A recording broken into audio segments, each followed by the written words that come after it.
¿Qué tal? Muy buenos días. Bienvenidos a este programa, bienvenidos a este nuevo programa de capacitación. Y en esta ocasión vamos a hablar de un tema controvertido, por supuesto, un tema muy interesante, un tema muy actual, referente a cómo enfrentar, cómo llevar a cabo una visita domiciliaria, no, una revisión en materia electrónica. ¿Cómo se puede llevar a cabo o cómo enfrentar, cómo llevar a cabo la impugnación de este procedimiento nuevo a partir de las reformas del Código Fiscal de 2014, en el cual se incorporó la fracción novena al artículo 42 al Código Fiscal referente a las revisiones electrónicas? En este curso vamos a ver, en términos muy generales, las formas a través de las cuales el contribuyente, que tenga puntos, por supuesto, controvertidos con la autoridad, pues pueda defenderse ante esta nueva facultad de la autoridad.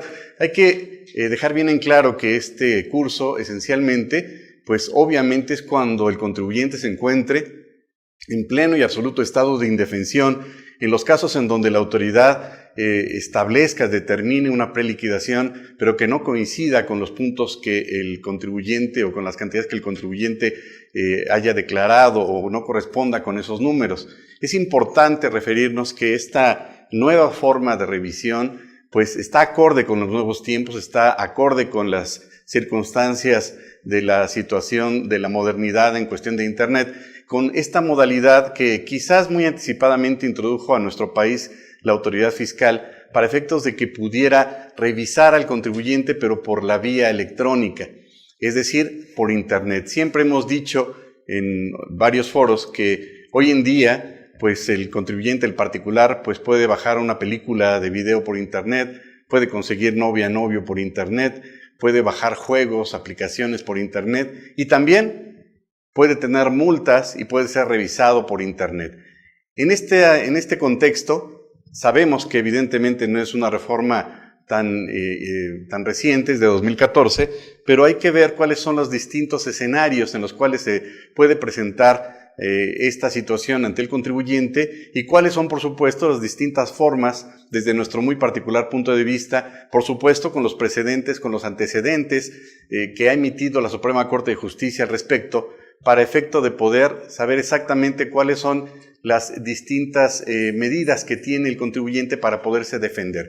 Para ello, por supuesto, vamos a hablar desde aspectos más elementales, como lo es los requisitos del acto administrativo, que es el acto administrativo, hasta ver cuáles son las diferentes etapas que establece el Código Fiscal de la Federación para efecto de la legalidad de este procedimiento nuevo, para finalmente saber cuáles son las distintas etapas, los distintos procedimientos que se tienen necesariamente que cumplir por parte de la autoridad y para llegar concretamente a los medios de defensa. Y el punto más importante por el cual también muy probablemente estén aquí con nosotros es para saber cuáles son esos argumentos, los conceptos de violación o los elementos jurídicos en los cuales ha incurrido esta reforma, a través de la cual pueda usted o pueda su cliente, el contribuyente, tener o estar en posibilidad de defenderse. Así entonces, llegaríamos al punto de saber cuáles son los medios de defensa más óptimos y cuáles son los argumentos más concretos, específicos y viables para una defensa oportuna y una defensa exacta ante este ejercicio de facultades de comprobación. Hay que recordar que no se está considerando per se que esta reforma sea ilegal en general, simplemente en la forma a través de la cual la autoridad lo lleve a cabo. Y ese es un punto primordial y un punto bien importante. Por supuesto que vamos a hablar de juicio de amparo, vamos a hablar de juicio de nulidad.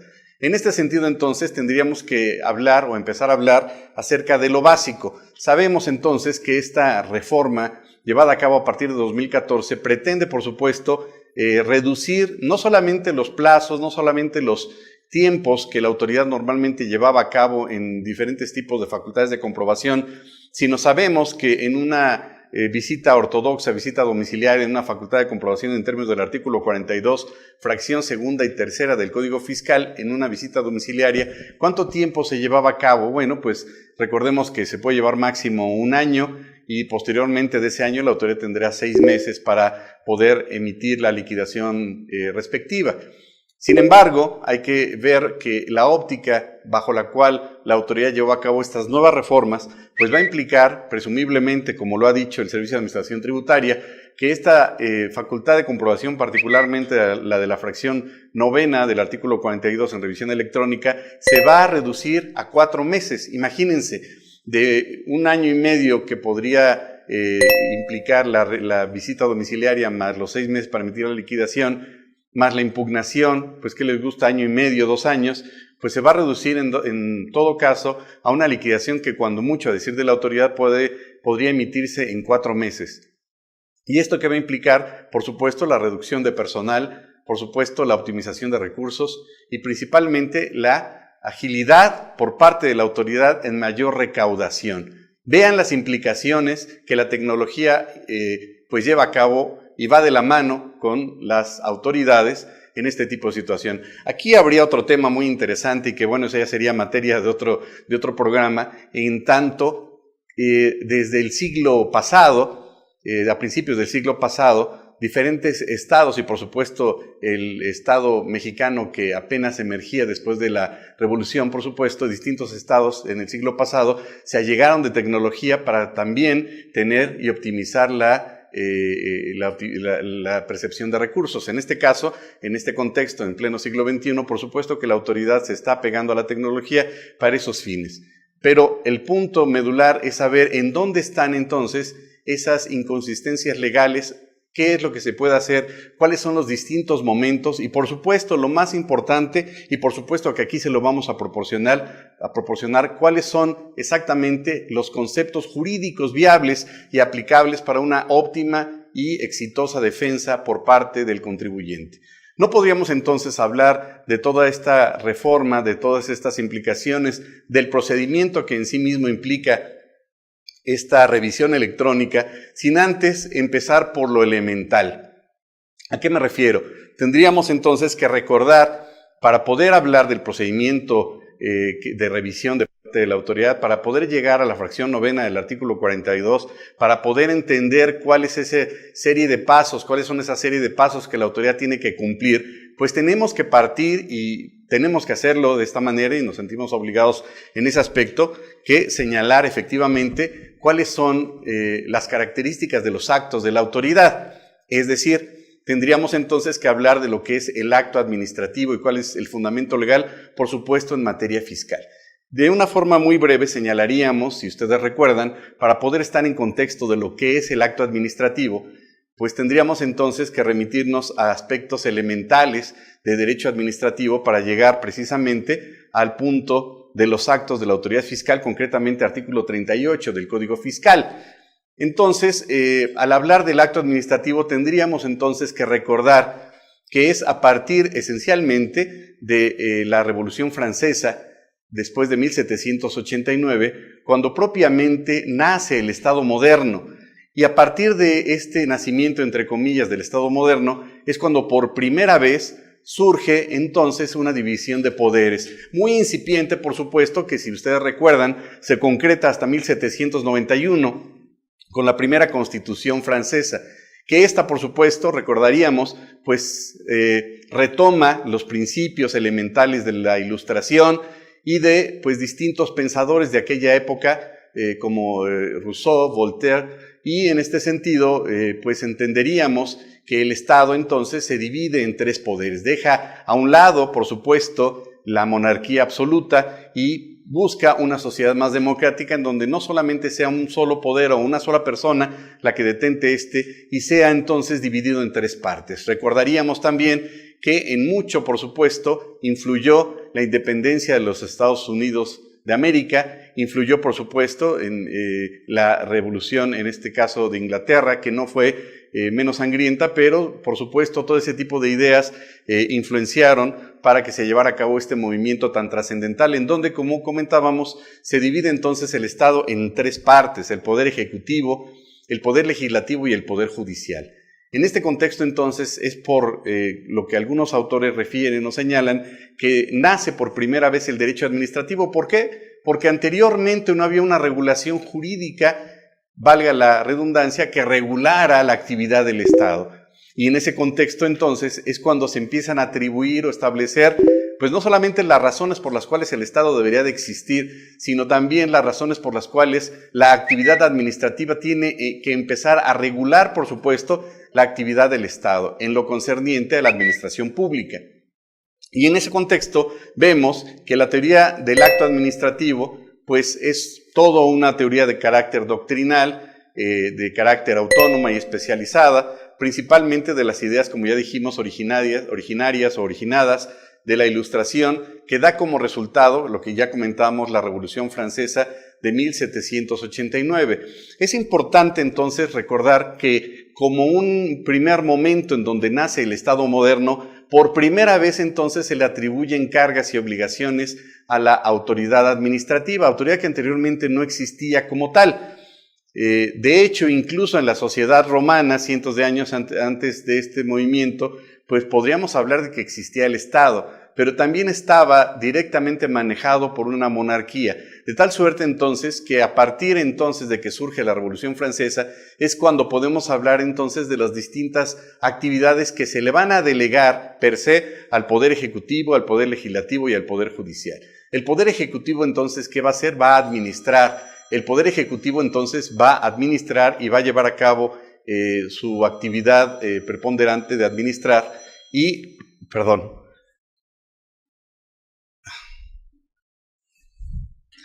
Y en este contexto el Ejecutivo pues va a tener la obligación de administrar el Estado y va a llevar actos formalmente administrativos y materialmente administrativos.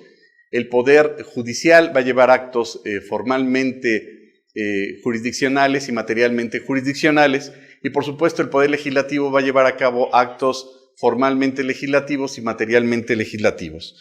Y en ese contexto entonces entenderíamos que la función principal del Poder Ejecutivo, como ya dijimos, va a ser administrar las funciones del Estado. Pero el punto importante también a destacar es que surge una primera figura que anteriormente no existía, que ya habíamos comentado, que se llama los servicios públicos. Es decir, el Estado va a justificar su propia existencia a través de la prestación de los servicios públicos. En otras palabras, el Estado va a justificar su existencia a través de la prestación de servicios que son elementales, que son indispensables para el gobernado, con la finalidad de obtener un bien común, un bien público, de tal suerte que el gobernado, por su propia cuenta, no podría abastecerse o no podría tener esos beneficios directamente, sino a través de los servicios que otorga el Estado, y así es como de alguna forma el Estado va a justificar su propia existencia.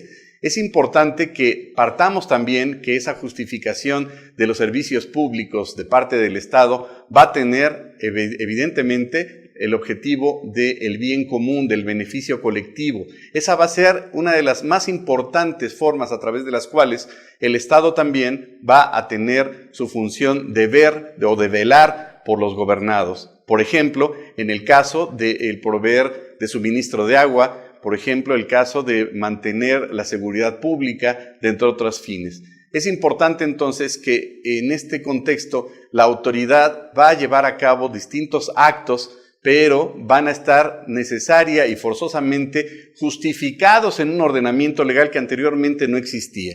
¿Y este ordenamiento cuál es? Pues la misma Constitución. De tal suerte que todos los actos que emita la autoridad tienen que estar previamente establecidos en un ordenamiento legal y tienen que estar previamente regulados en el mismo. En ese contexto, la autoridad no va a poder llevar a cabo los actos más que aquellos que estén previamente establecidos en la ley. De tal suerte, entonces, que el poder, como decía Rousseau, va a vigilar al poder. El poder entonces se va a acotar a partir entonces de las propias regulaciones que se establezcan en el ordenamiento legal, y en ese contexto y en ese mismo sentido entonces la autoridad, insistimos, no va a poder llevar a cabo más allá de los actos que la ley le permite. Y en ese contexto también recordaríamos que los actos formalmente administrativos y materialmente administrativo se refiere a que de origen lo emite la autoridad administrativa y lo ejecuta la autoridad administrativa. En ese contexto, la autoridad en el poder jurisdiccional o poder judicial pues va a llevar actos de carácter judicial y materialmente judiciales. En este sentido, el Poder Judicial, su función en principio era únicamente resolver las controversias que se suscitaban entre particulares. Ahí entendemos entonces que estaban dentro del ámbito de derecho privado. Y finalmente, el Poder Legislativo, que va a llevar a cabo la creación de leyes para la aplicación de las mismas, formalmente legislativos y materialmente legislativos. Sin embargo, con el paso de los años, se dan cuenta que esta división, quizás muy incipiente, pues es insuficiente. ¿Por qué? Porque en el momento casi inmediato en donde el particular pretendiera demandar al Estado, pues el Poder Judicial no tenía esas facultades, únicamente estaba acotado a a resolver los conflictos entre particulares. De ahí entonces que surge la necesidad de crear los tribunales de carácter administrativo. Pero como el Poder Judicial pues quería tener esa facultad, fue el Ejecutivo el que absorbió esas facultades. ¿Por qué? ¿Cuál fue la justificación? Porque en caso de que el Legislativo tuviera esas facultades de tener tribunales administrativos, quiere decir, o querría decir, o implicaría en consecuencia, que el poder jurisdiccional o Poder Judicial tendría más peso que el Poder Ejecutivo. Y ahí es entonces donde surge por primera vez los tribunales administrativos, es decir, que el Poder Ejecutivo tuviera a su cargo tribunales en donde se resolvieran conflictos de particular con el Estado y del Estado con los particulares. Y así es como surgen los famosos tribunales en materia contenciosa administrativa, que en nuestro caso, por supuesto, está el Tribunal Federal de Justicia Administrativa, también están los tribunales laborales, está el Tribunal Agrario, por dar algunos ejemplos. En ese contexto, entonces, el acto administrativo, dicho de una forma muy sencilla, pues va a implicar los actos jurídicos que va a llevar a cabo el Estado. Pero cuando los lleve a cabo el Estado, esos actos jurídicos contenidos o contemplados o establecidos en un ordenamiento legal, cuando lo emita la autoridad no se le va a llamar acto jurídico, se le va a llamar acto administrativo.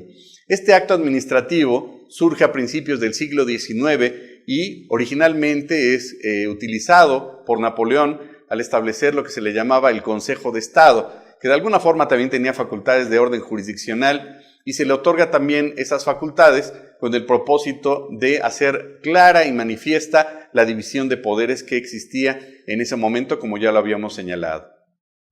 En ese contexto, la función administrativa a cargo del Estado pues reside en ese concepto de que comprende la actividad de los órganos administrativos. Recordemos que la actividad del Estado pues no la va a llevar a cabo únicamente el Ejecutivo, sino todos aquellos órganos de parte del mismo Ejecutivo que van a tener a su cargo distintos tipos de funciones y que se les va a conocer a estos como órganos administrativos. Estos órganos pueden quedar directamente a cargo del Ejecutivo, como ya lo conocemos en la Ley Orgánica de la Administración Pública Federal, que se le conoce como Administración Pública Centralizada, u órganos que dependen indirectamente de él y que tienen cierta autonomía, que serían los organismos descentralizados. Y también a través de la actividad de los órganos legislativo y judiciales en la medida que no se refiera a sus funciones específicas. Quiere decir entonces que el Estado como tal, en forma general, va a tener entonces el poder ejecutivo, legislativo y judicial. Preponderantemente al Poder Ejecutivo le va a corresponder la actividad de administrar y preponderantemente en primera instancia el poder que va a llevar a cabo esencialmente los actos de orden administrativo va a ser el Poder Ejecutivo. No obstante, el Poder Judicial y el Poder Legislativo por excepción podrían llevar a cabo entonces sus actos de materia administrativa. Sin embargo, preponderantemente el Poder Ejecutivo va a ser el que va a llevar a cabo esencialmente los actos administrativos. Y en ese sentido debemos clasificar y sistematizar la realidad que nos presenta dicha función administrativa. En ese contexto entonces entenderíamos que al haber señalado que era insuficiente esta división de poderes, pues ya vimos entonces que el Poder Ejecutivo va a llevar actos formalmente administrativos, pero materialmente jurisdiccionales. ¿En qué casos? En la creación de tribunales administrativos. El Poder Judicial pues va a llevar a cabo actos formalmente jurisdiccionales, pero por excepción también podría llevar a cabo actos materialmente legislativos. Por ejemplo, la Suprema Corte de Justicia de la Nación, al crear jurisprudencia, pues establece normatividades de orden obligatorio para con los particulares. Oiga, pero no es una ley, no, pero tiene los efectos en términos de la misma ley de amparo, una jurisprudencia que un ordenamiento legal. Por otro lado, también el Poder Ejecutivo pues lleva actos formalmente administrativos por su propia naturaleza, pero también podría llevar actos materialmente legislativos. ¿Cuáles? Los que establece el artículo 89, fracción primera de la Constitución, en el sentido de que el Ejecutivo puede crear decretos. Y finalmente, recordaríamos que también el Poder Legislativo puede llevar a cabo actos formalmente administrativos y materialmente jurisdiccionales, como cuando se reúne en consejo el mismo Cámara de Diputados para establecer o determinar a forma de jurado si se le va a quitar o no a un diputado federal el fuero. Entonces ya vemos cómo de alguna manera estos distintos escenarios implican que de alguna manera el Poder Ejecutivo pues va a poder llevar a cabo la creación de tribunales en materia jurisdiccional. El Poder Legislativo puede crear jurisprudencia que es de carácter obligatorio para todos los gobernados y para las autoridades, y el Poder Legislativo pues también excepcionalmente podrá llevar a cabo actos de orden administrativo.